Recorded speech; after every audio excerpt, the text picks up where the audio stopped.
Finally সেই দিনটা চলে এলো যেদিন আজকে আমি আর ডুগ্গ একা ট্রাভেল করবো। আর তাও লাস্ট মোমেন্টে বলে না প্যাকিং থেকেই যায় বাকি, তাই অমিকে দিয়ে প্যাকিং করিয়ে নিলাম। এরপর আমি আর ডুগ্গু রেডি হয়ে গেলাম, লাঞ্চ করেই নিয়েছিলাম, তারপর বেরিয়ে পড়লাম। রূপকদা সমিতা দুজনে আমাদেরকে ড্রপ করতে যাচ্ছে এয়ারপোর্ট, আর অবভিয়াসলি সাথে অমিতও আছেই। তারপর আমরা ফাইনালি পৌঁছে গেলাম এয়ারপোর্ট, সমস্ত কিছু বোর্ডিং পাস পেয়ে গেছি। অমিকে ছেড়ে যেতে সত্যি মন খারাপ করছিল, ডুগ্গুরও তাই দুজনে মিলে অমিকে সি আপ করে নিলাম। এরপর ডুগ্গু গেলো, দিয়ে ওখানে বেশ টাইম পাস করার জন্য বাচ্চাদের খুব সুন্দর গেম জোন আছে, সেখানে খেললো। তারপর আমরা চলে গেলাম ফ্লাইটে বোর্ডিং করে।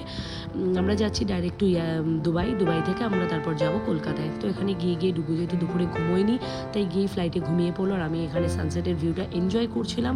তার মধ্যে দিয়ে দিল সন্ধ্যে স্ন্যাক্স, এখানে ছিল চিকেন স্যান্ডউইচ, আরও অনেক রকমের কেক ছিল, ইয়োগার্ট ছিল, অনেক কিছু ছিল, জুস ছিল।